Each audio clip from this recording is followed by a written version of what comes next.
Hello, everyone. Welcome to our artist discussion. I'm Jessica Molnar. I'm the operations manager at Roaring Artist Gallery. We are a fully virtual art gallery that exhibits and supports the work of women identifying and non-binary artists. We're here today for the third in our Awakening and Furor Artist Talk series with Amy Chaikland, Shirani Bolle, and Wiley Holton. Amy is up first. So Amy, I'll read your bio and then I'll hand it over to you. Amy Chaiklin exhibits internationally, has worked in museum collections, including the Birmingham Museum of Art, Cleveland Institute of Art, the Bronx Museum of the Arts, and the Museum of Modern Art's Franklin Furnace Artist Book Collection. She has participated in diverse U.S. and international artist residencies. Recently, Chaiklin's paintings were presented by the art historian Ms. Franco in her lecture, When Women Artists Are the Image Maker of the Female Nude. At the New Britain Museum of American Art, Ms. Franco also featured Chaiklin's work in her podcast, Beyond the Paint with Bernadine, Amy Chaiklin Expressions of Women's Experiences. The Curious Frenchie published an interview with Amy Chaiklin, a woman artist painting empowering images of women from the female gaze. Opening on November 1st is the group exhibition, Figuratively, Real and Imagined at Art Lives Here Gallery in New York City, which includes several artworks from both Chaiklin's recent series of paintings, Cultured Pearls Portraits, and Femme Power Goddess. All right, Amy. Thank you, Jess. You're welcome. We'll share my screen.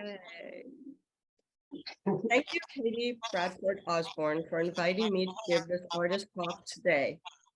A special thank you to the Awakening and Furor guest curator, Bernadine Franco, and congrats to all the artists in the show.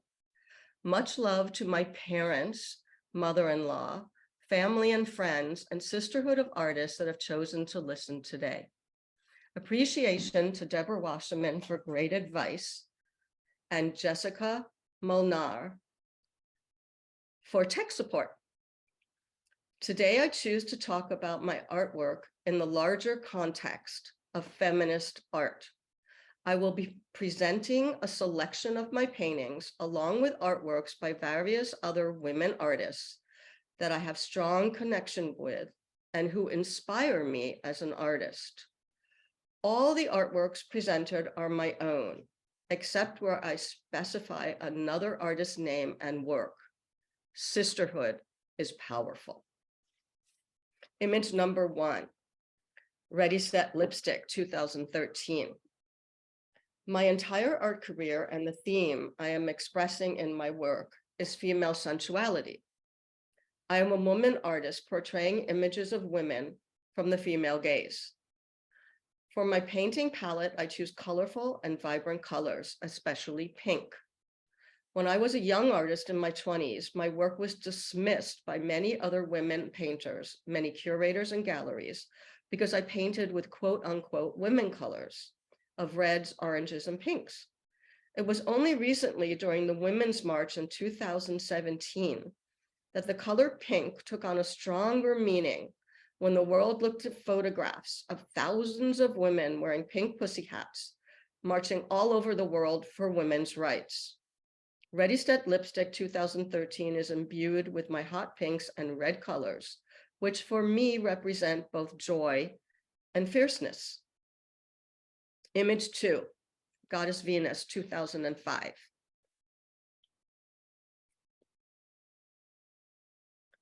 The pinks range from very pale pinks to vivid hot pink. Together with and surrounded by paintings of women and goddesses, I include images of butterflies, oversized flowers, fairy sprites, and water, which to me represent Mother Nature. Image 3, Goddess Diana 2005. I paint in series, and images of goddess are one of my most important and ongoing series of my 40+ year art career. I paint with brush, a sensuous curvaceous line to express the female sensuality of my women and goddesses. Image 4. Meditation on Love, 1993. In the summer of 1992, I moved to Berlin with my husband, Mitchell Ross, who is the greatest support to my entire career. He is a great studio assistant, accompanies me to openings, and has helped me move my studio more than a dozen times. Image 5, Moontime, 1993. We moved to Berlin as I was invited to have a 2-year artist residency at Stiftung Stark, and my husband started working for a Berlin architecture office. Meditation on Love and Moontime are 2 of my works painted during the first year of my artist residency. Image 6. I painted Sisterhood, Motherhood in 1993, the second year of my artist residency, to honor my sisterhood of friends in Berlin that supported me as a woman and as an artist while I lived overseas and missed my USA family and friends. This painting was completed just before I got pregnant. Image 7.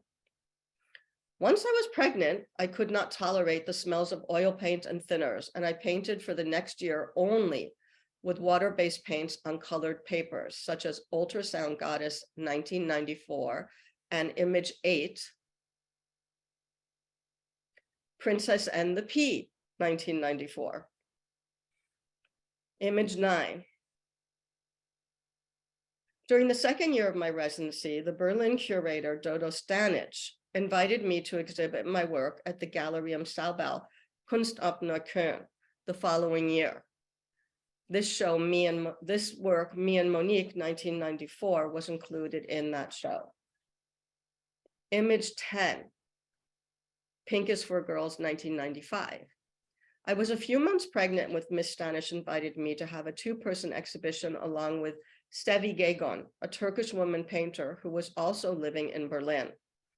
A year later, when it came time to choose my artworks for the exhibition, Ms. Stanich was very interested to include my self-portraits depicting images of my pregnancy, breastfeeding, and experiences of motherhood. Image 11, Counting Blessings 1994. At the opening for the 2-person exhibition, Frauen Liebe Lutz, Galerie am Saubau, Berlin 1995, which included Me and Monique, Pink is for Girls, and Counting Blessings, my almost 2-year-old daughter, Monique, was walking around the gallery, pointing to my paintings and saying, "Mama, mama, mama." Image 12. As a woman, artist, plus mother, I can constantly reference the lexicon of images in my memory of paintings by other women artists, such as Mary Cassatt's Mother and Child, 1899, Image 13, and Alice Neal's Nancy and Olivia, 1967. Image 14, Elvira Bach. When I was living in Berlin, I was always looking at my friend, the German painter Elvira Bach's work, as she often painted on the subject of being a mother. Her painting, Du bist sehr, sehr schön, 1992. Image 15, Judy Chicago. As a feminist artist, I'm aware of Judy Chicago's work since I was an art student. When I became a mother, I connected to Chicago's poster, The Crowning, from her birth project, 1985. Image 16, Kiki Kogelnick's Robots, 1966. When I moved back to while I was living in New York after graduating from art school, I met and became friends with the wonderful Austrian artist Kiki Kogelnick, who also became a mother when she was already an established artist. Image 17, Louise Bourgeois. This Louise Bourgeois drawing, Femme Maison 1947, featured on the cover of From the Center Feminist Essays on Women Art by Lucy R. Lupard, 1976, absolutely inspired the concept for my painting, My House. Image 18. My House, 1994, is a self-portrait depicting me performing different acts in different rooms of a house that represent all the different parts of my life as an artist plus wife plus new mother. The largest room in the center is me painting in my studio. The top floor is divided into 3 sections. On the left, I'm shown walking my daughter in her carriage. In the middle, I'm cooking. And on the right is me vacuuming. On the very bottom, I portray a bedroom scene with myself having sex with my husband. One of the major silver linings of this recent horrible pandemic was that in 2020, I joined 2 virtual international women groups, Art Mamas Alliance and Less Than Half Salon. As well as connecting with female artists in both of these groups, I started seeing and connecting with women artists locally and globally that were posting their new imagery of pregnancy, childbirthing, and breastfeeding on Instagram. Image 19, Katrina Yankova. I met on Instagram and became friends with Yankova, a Slovenian artist living in Texas. She posted on Instagram her recent painting, Self-Weaning 2022, image 20, which absolutely reminded me of my 1994 Milk Goddess painting, image 21. Another woman I met through Instagram during the pandemic lockdown is Laurence de Valmy, who appropriates image from art history and conceptualizes these paintings as if they're current social media posts with imagined dialogue. De Valmy painted in 2020 an even more tender homage to Klimt's 1905 painting of a mother and child. Image 22. Superwoman 1999. In 1996, I re-entered the New York City art world as a mid-career woman artist after we moved back from Berlin, where we had lived for 5 years. As a mother and a young child, going around to openings and meeting other women artists and showing them my recent work, I was told, don't talk about the fact you're a mother. Don't show your images of pregnancy, birthing, and motherhood to any galleries. Of course, I continued painting my truth and my experiences of motherhood, but only this painting, Superwoman 1999, has been seen in my solo exhibition, Hot Pink Love, at Wander Gallery in Berlin, curated by Sonia Mackay, an artist and curator, in 2003. Image 23, Super Scholar 2011. As my daughter Monique grew up, I shifted my perspective from focusing on mother-daughter portraits to also portraying Monique, such as Super Scholar 2011, when she went off to university. Image 24, Fairy Swing 2015, and image 25, Happy Birthday Monique 2020.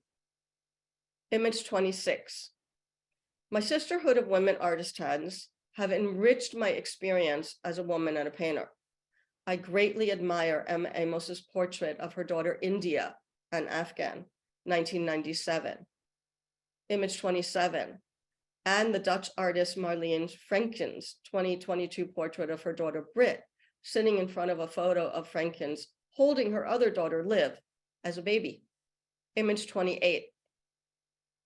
My friend, the New York painter Deborah Wasserman, recently showed me her work, Mother Mountain 2017, which to me had a wonderful combination of mother and child surrounded by Mother Nature. Wasserman and I are always talking about the Mother Nature. That Mother Nature is a major theme in both our bodies of work. Image 29, Love Connection 2012.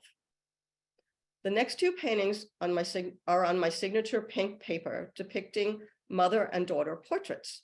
Love Collection 2012 expresses how Monique and I kept in contact through text, emails, and phone calls while she lived upstate New York for her 4 years of undergraduate university. Image 30. And Mother-Daughter Love, painted this summer, celebrates our joyful, unconditional love. Image 31. Last week, I had the most wonderful experience of something I've been intending to do for years. My now 28-year-old daughter, Monique, collaborated with me on a site-specific wall painting. Monique painted the 13-foot long blue and green wavy lines of the river and the tiny purple butterflies, while I painted the 6-foot by 4-foot goddess Oshun and several oversized lotus flowers on the wall of Art Lives Here Gallery in New York City. Image 32.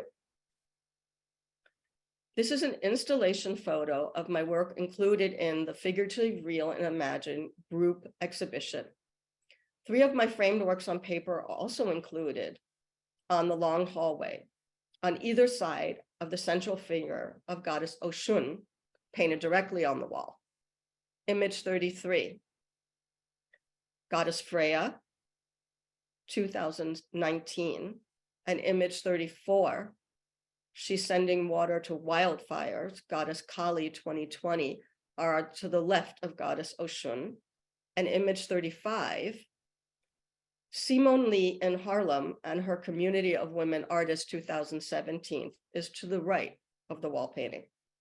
Image 36. At the far end of the hallway is an installation of 20 unframed Cultured Pearls portraits, selected from 200 portraits in my ongoing series that started in 2017. This is a feminist painting project that honors the sisterhood of artists and curators who have inspired, influenced, and supported my work. These portraits are based on my own photographs or those sourced on social media. The women are sketched facing forward as they choose to stand and engage with the world. Image 37. Last year, Jankova curated a benefit group exhibition titled Unconquerable Women at Martha's Contemporary in Austin, Texas, which included my painting, My Body, My Choice 2021. Image 38. This year, the artist Leslie C. Sotomayor, who is currently a visiting assistant professor of women and gender studies at Texas Tech University, co-curated the Feminist Connect group exhibition with the artist Sally Brown at Charles Adams Studio Space in Lubbock, Texas. That exhibition included my Culture Pearls portrait, Artist Guerrilla Girls, 2019. Image 39. From the back. Currently, in this Awakening in a Furor virtual group exhibition is another version of My Body, My Choice, 2021, that's included along with image 40, last image, I Voted, 2020. Let's all make our voices heard on November 8th and get out to vote for the politicians that will protect women, children, LGBTQ, and abortion rights in all our local, state, and national elections. Thank you. As I told Jess and the 2 other artists on this talk, I am recovering from COVID and have brain fog today. So I'm choosing not to participate in the Q&A. And if you have any questions, comments, or would like to share a thought, please email me or direct message on Instagram. Thank you. And on to the next artist, please. Next up is Shirani Bolle. London-born multidisciplinary artist Shirani Bolle is the daughter of a Holocaust survivor and a Sri Lankan immigrant, and is the unlikely union of these 2 backgrounds that has heavily influenced her work. Shirani uses subjects such as war, feminism, capitalism, racism, religion, and nature, as well as more personal themes, to explore deeper, more existential questions about who we are and what, if any, meaning there might be to our lives. Her work could be viewed as a protest against the structures of society that we are all born into and comply with, very often without ever stopping to question what exactly it is that we are doing and why we are all doing it. Shirani's work is bright, graphic, and colorful. Each work is noisy and brash, demonstrative of the deafening, seemingly inescapable society that we have built. Optimistic in essence, the work that she makes attempts to unravel the myth that we have created about what it is to be human, or what it is to have a conscious experience. Shirani combines her art with her knowledge of Eastern philosophy, and her art should be viewed as questions as opposed to statements.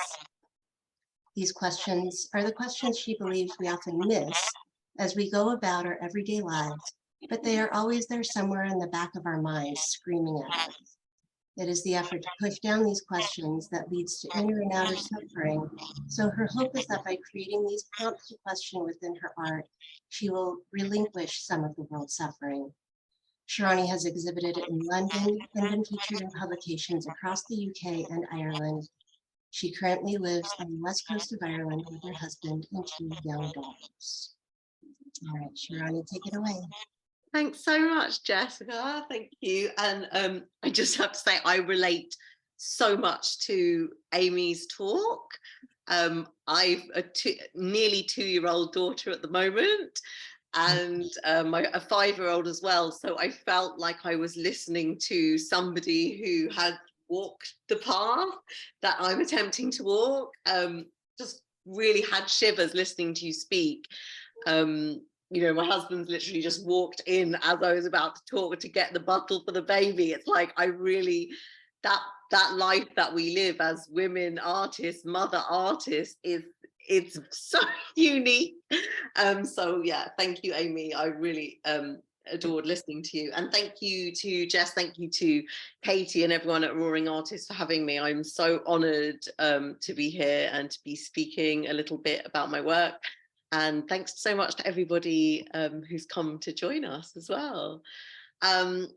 Yeah, so as I alluded to in what I just said, I view myself kind of as a new artist, even though I've been making art for, you know, a very, very long time, most of my life. When I became a mother recently for the second time, so she's just about 1.5 years now. I don't know why this happened in this sort of timeline when I've been making art for my whole life, but I had this overwhelming urge and drive to really commit to art as a practice instead of it being, you know, a side thing that I occasionally picked up. I don't know why at 6 months postpartum I thought that would be a good idea, but it's what I chose to do. And it, in fact, being a mother and starting that journey in that way actually really, really helped, because I found that I was able to focus on the work during this, like, you know, time of creation. On the one hand, with my baby, I was able to just really knuckle down and focus in those in-between moments that I got, and it helped me be really, really productive. And actually, I would imagine if somebody told me they would, you know, starting their art career at 6 months postpartum, I would say, well, how are you going to do that? But actually, I'd recommend anybody to do that if you're ever thinking of it, because just those moments in time can really, really help. So yeah, my art, as Jessica said, is sort of like, I view it in the same way as I view meditation. It's like an exploration of what it means to be human, what it means to have consciousness, what is consciousness, and I address sort of societal issues via that lens. So I'm going to share a little bit about my process, and I'm going to try and share my screen. It's not letting me share. Hang on. Okay, I'll just talk about it because it's not letting me share. So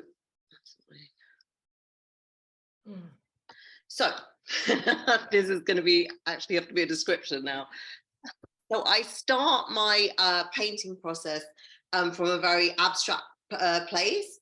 What I'll do is I'll start with a wash of plain color, often like just a raw umber to give it some depth. And then I'll start just mark making, filling the canvas with blocks of color. And it will come from like this very intuitive sort of place. I try to turn off my thinking brain as much as possible at this stage.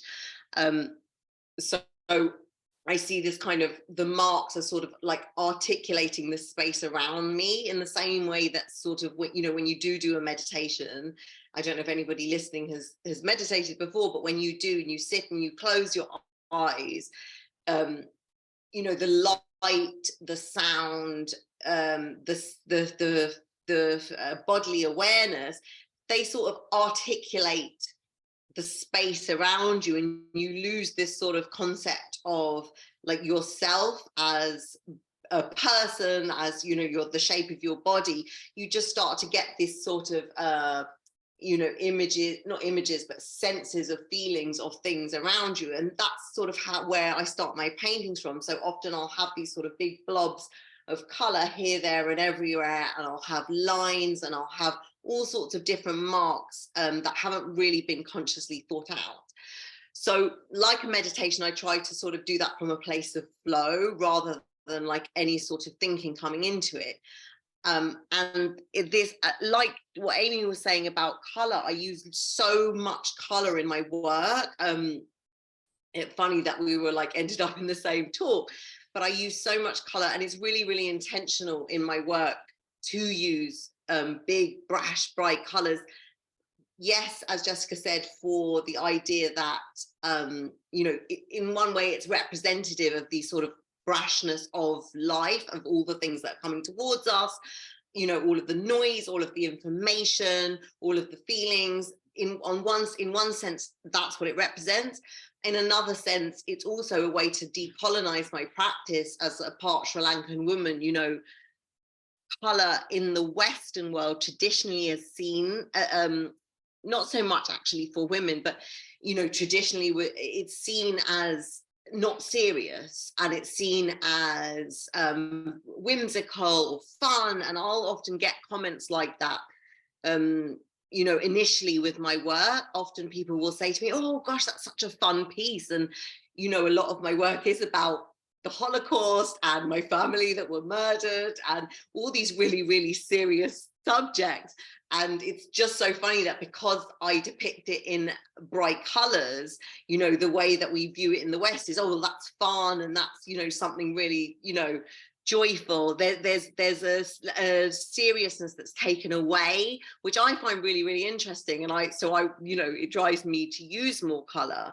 And I think that, you know, color, it traditionally has been seen as savage, it's been seen as primitive, and, you know, that's deeply, deeply racist and problematic way of thinking. So I really try to push, not try, but I really feel this drive to push back against those kind of things. And I love color, and it's a big part of my cultural heritage, being part Sri Lankan.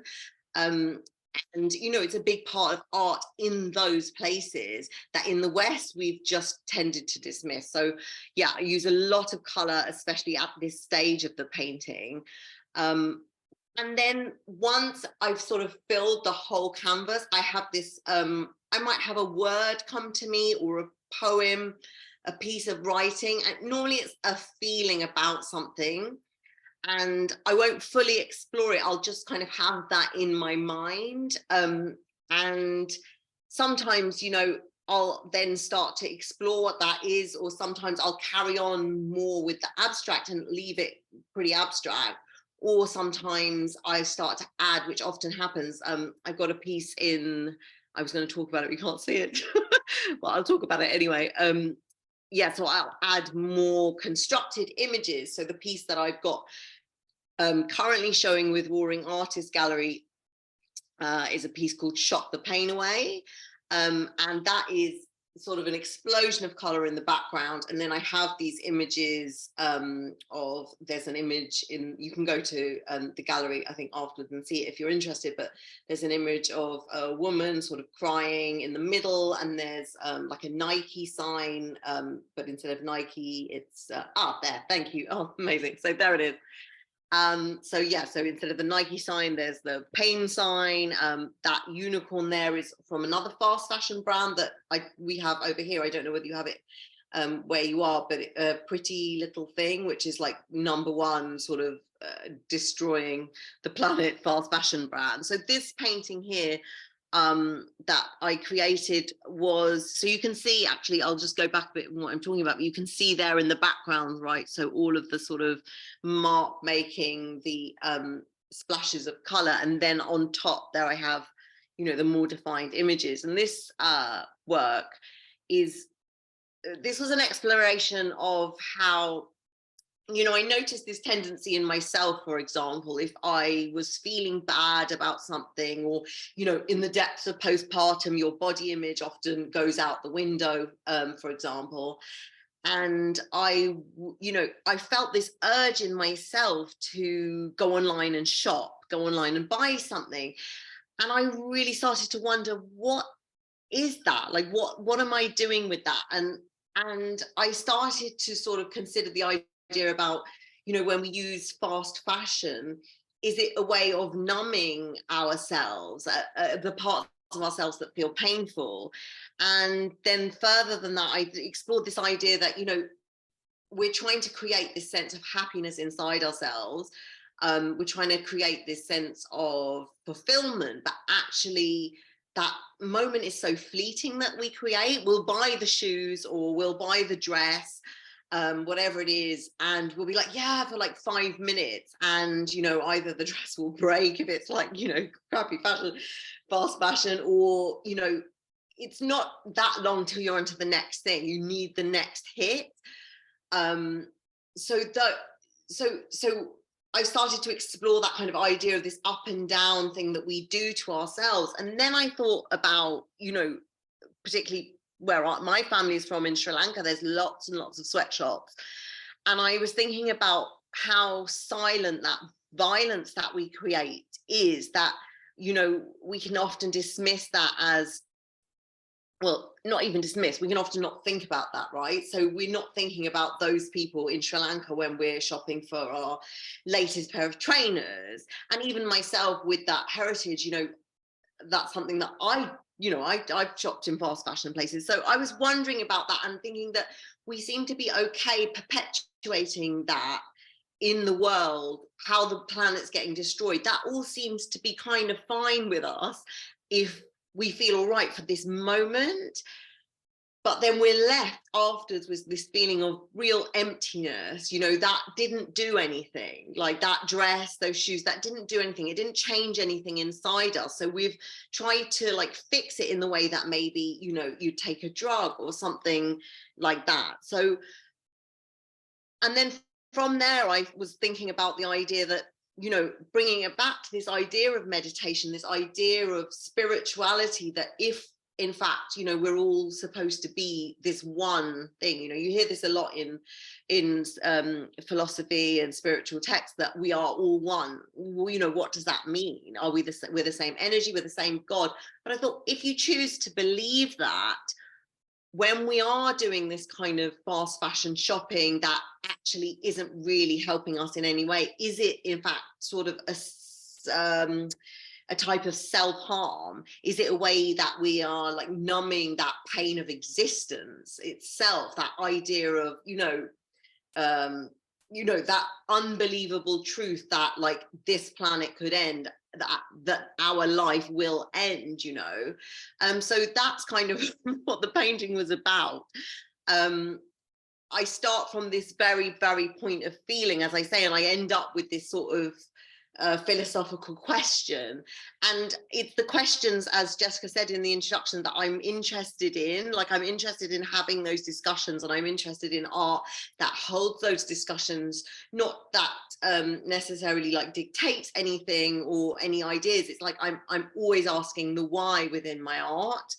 And I think that particularly stems back to having the history of, you know, my father was a Holocaust survivor, and I grew up with that as basically a secret in my life. Like, we weren't aware of that. I wasn't aware of it till I was 14. He was very, very young when he was rescued, you know, from the Holocaust. He was a baby.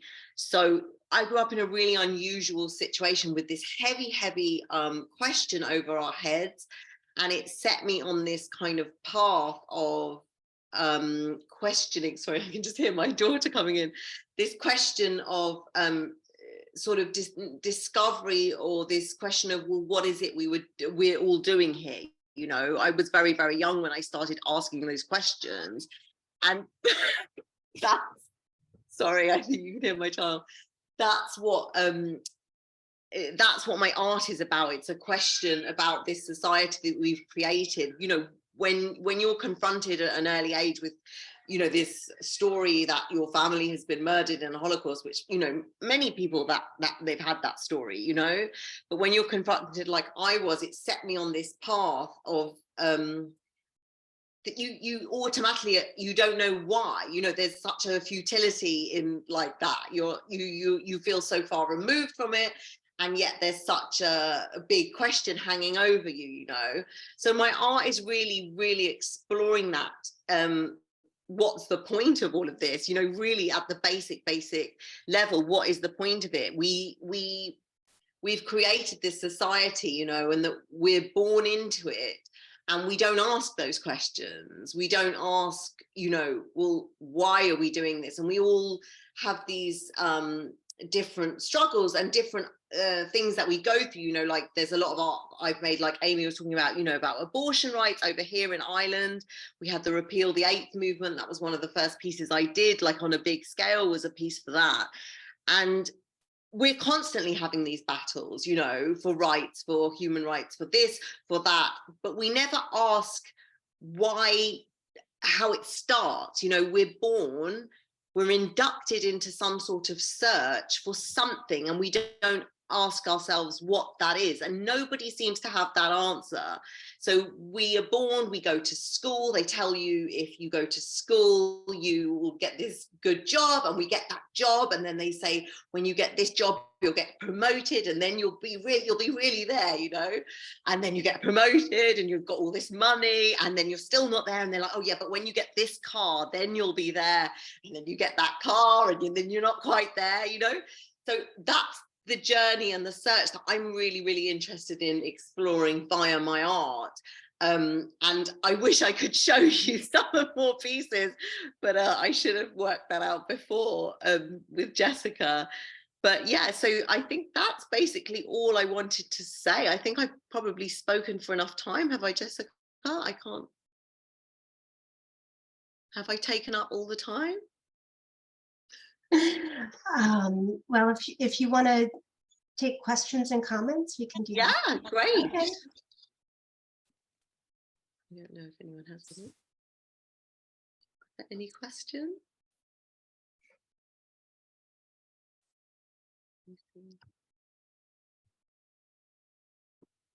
Let's see. Oh, I've seen, I'll share my website. Somebody's just asked, or my Instagram as well. I have a quick question. Great. Do you, so you said that in your process, you know, as you're painting and as you're working on a piece, a phrase or a poem will come to mind, and you'll keep that in mind as you work on the piece. Have you ever started a piece with a phrase or a poem in mind, like had that in mind and painted kind of around that in a way? I don't think so.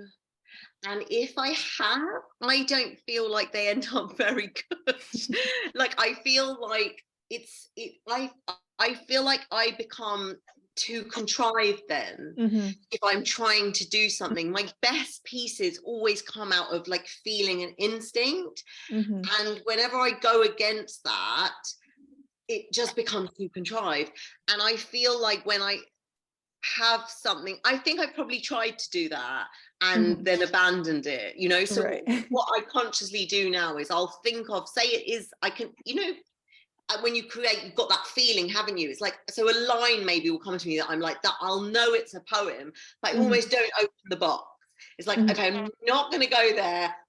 I'll write that one line and then I stay with the feeling. And that's why I liken it to like a meditation process. That's the only way I can work. Otherwise, I don't think it's very good. I'll send you some maybe that aren't that good. I'll show you. Thanks so much. Thank you. I don't know, are there any more questions? Yeah, I have a comment. I just wanted to thank you, Shirani, for talking about how people don't take your colors seriously. I just thought that was really astute, and thinking about Amy's art, which uses so much color as well. You know, it's just the way people are perceived.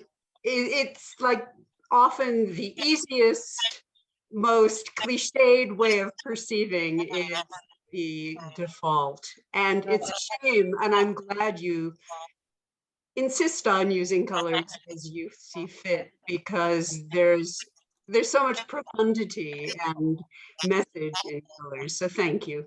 Yeah, thanks, Rhoda. That's like, I mean, that's what I felt like when I heard Amy say it. I couldn't believe it. I think it was one of the first things Amy said, and I was like, okay, so here we are at two different stages of our art career, and we're saying exactly the same thing about something as simple as color. And I think, you know, it's such a shame, isn't it? Because I feel like that's, for me, I don't know, color is such a like a feminine thing. It really comes from a woman, you know. And what I find so funny is that often the deepest experiences and the you know, some of the worst experience and the best experiences in life are often in the brightest colors in the world, you know, like an explosion, somewhere being bombed. It's like, it's bright color. It's those things are, even still moments are, you know, the world is full of this illuminating color. And I just, yeah, for me, it's just like, it's devastating that it's you know, been turned into, I think it's a lot of things. I think it's racism, it's homophobia. I think it's a lot of things. If you think about the people that really, you know, embrace color, it's not the people that have been treated the best by society, you know, women, you know, yeah, but thanks. Anyone else? It might be time.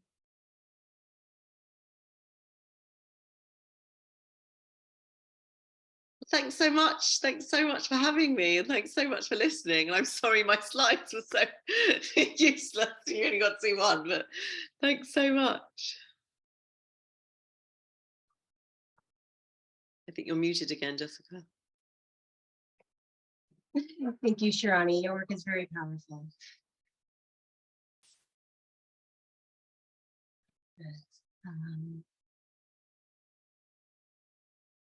And next we have Wiley Holton.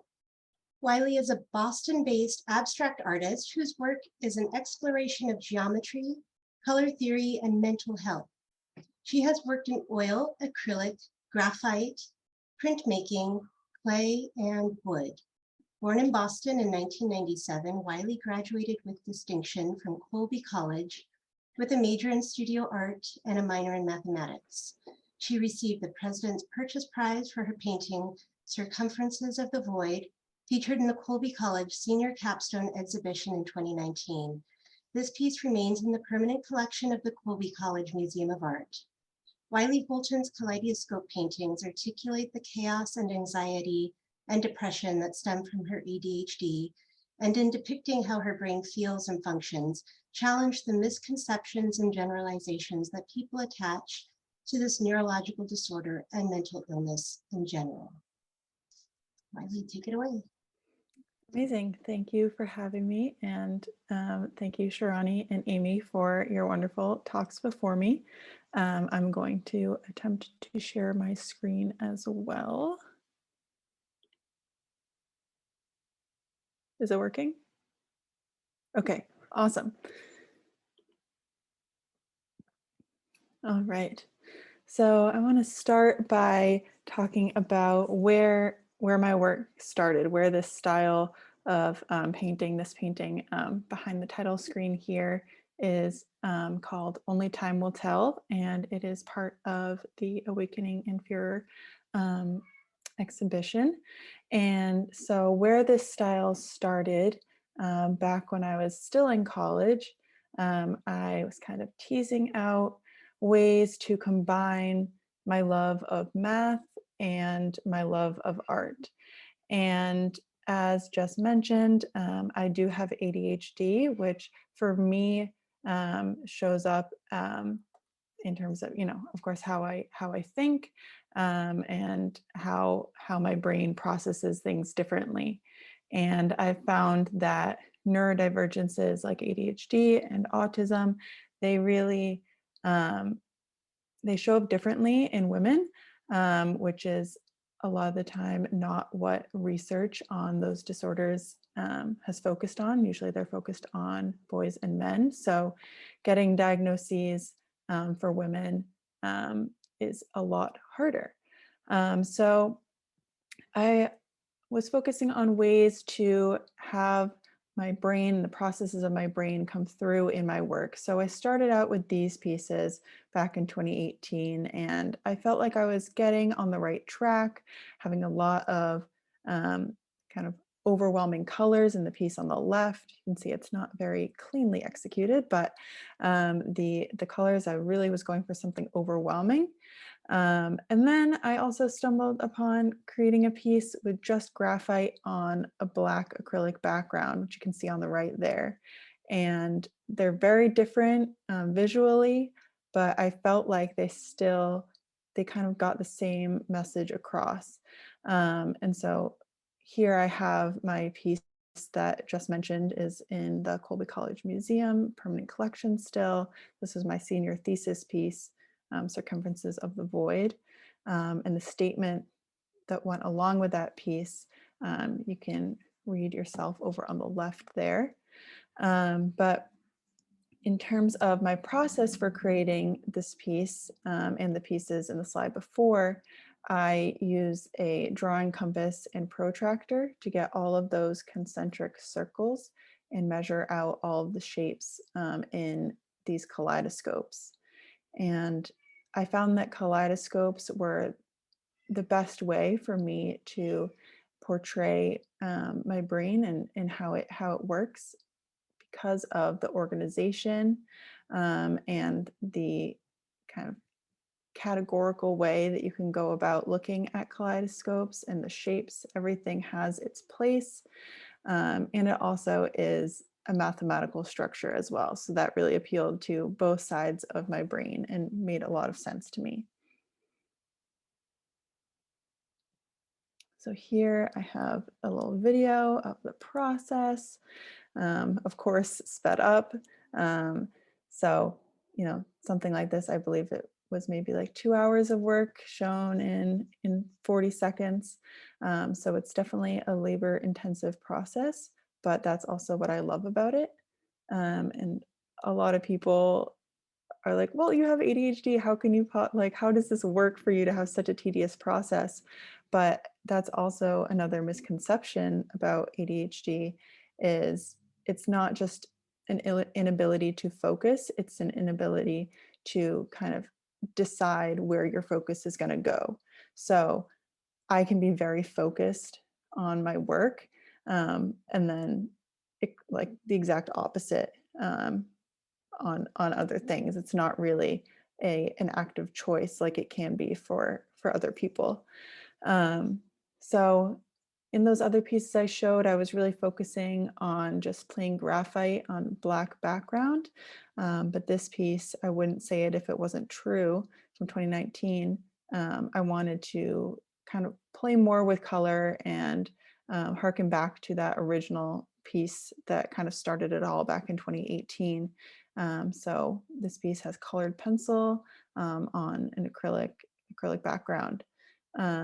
And it's hard to see in the image. This piece is very, very hard to photograph, but I actually used different colored pencil for these lines that all show up as kind of a blue aqua color. So on top of the pinker areas, I actually used a little bit more of a green colored pencil.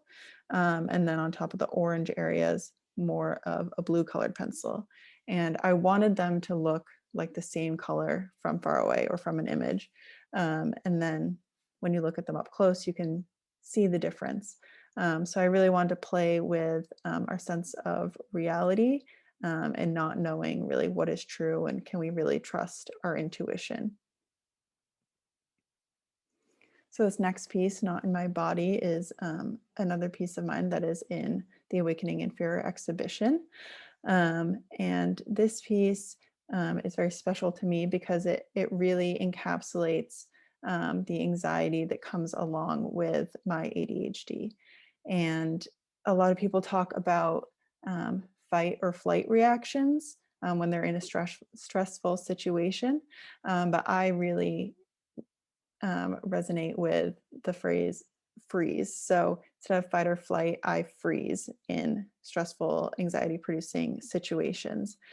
So that's really what this piece is about, is that freeze response, which I later came to figure out that is what dissociation can look like. So I also have a close-up here. So you can see it's the same process with the concentric circles and the kaleidoscopes, just breaking them up to create that sense of kind of confusion and not really being able to move my body really. Again, so this is what it looks like as a whole. This piece is 48 by 48 inches. So I really wanted it to be more of an immersive piece. So again, moving back into color, these pieces are from 2021, and just adding color back into these kaleidoscope pieces. So it's the same process from the start with the graphite and my drawing compass and protractor, and then going in on top of that and adding color into those shapes. So I really enjoyed, playing with keeping the kaleidoscope intact, like the painting on the right. It's not broken up at all. And then on the left here, you can see that the kaleidoscope is broken up.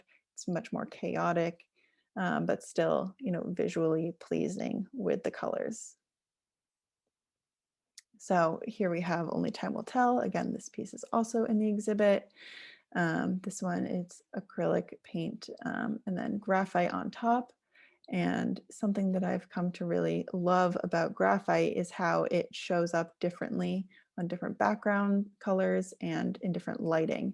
So as you can imagine, these pieces are a bit more challenging to photograph because, if you shine a light on them, a spotlight, it's gonna really, the lines are gonna look a lot brighter. But in person, these pieces, they kind of, you can see different parts of them from different angles, and every time you look at them, you tend to see something new, which I love about them. Here are two other pieces that I have made this year, and you can see split color background. They're both just black and white in the background, though again, they've photographed differently. But you can see how the graphite shows up. It's all graphite here, so you can see how it shows up differently on the different backgrounds. And this is my most recent piece that I've completed. And I really wanted to explore those differences in how the graphite shows up on different background colors, not just black and white, but then also the gray tones in between. And you can see that with this piece, Clarity, I have kept the kaleidoscope fully intact. I've just repeated it over and over to cover the entire painting to kind of, complement, but also juxtapose the stripes in the background. Really kind of give that sense of, okay, I can see kind of the dust settling, if you will, and I can kind of see through the chaos, and I'm able to kind of pick out what's behind. So that was the kind of thought process behind that piece. But with all of my kaleidoscope pieces, kind of like how Shirani was saying, I don't really plan out anything in advance. Even with the more chaotic, bigger pieces, I really only plan out the background colors and if I'm going to use graphite or colored pencil or something else. And then I really just let the piece guide me. And so in that sense, again, like Shirani was saying, they are more of a meditation for me with the more tedious process and just letting my intuition and my brain guide me through them. So yeah, that's really what my paintings are about. And I would love to answer any questions that you all have. Thank you.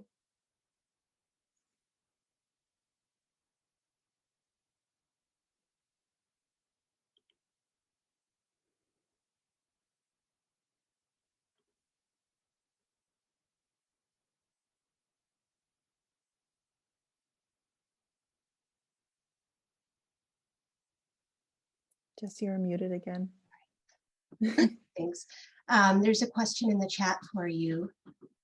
Sarah Nuge says, Wiley, thank you for your openness and courage to share about your experience with ADHD. Love how your work reflects math and geometry. Thank you, Sarah Nuge. I appreciate that. Now, so love Rhoda's comment of it could also be called infinite what ifs. That's very true. It's, you know, there's definitely no, I wouldn't say any answers from my pieces in a way.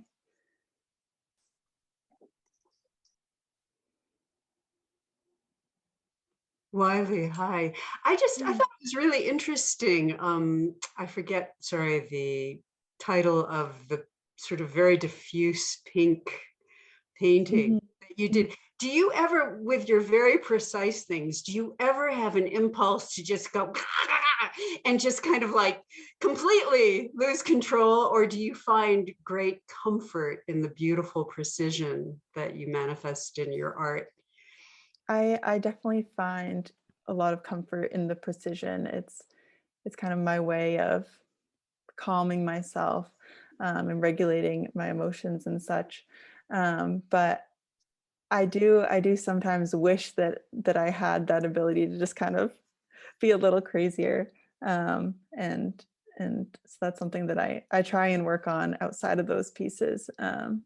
And maybe I'll bring it into those someday, but especially with that pink piece that you're talking about, I wouldn't say it if it wasn't true. I did kind of try and get a little bit more kind of organicness into the background there with a little bit more of a kind of patchwork background.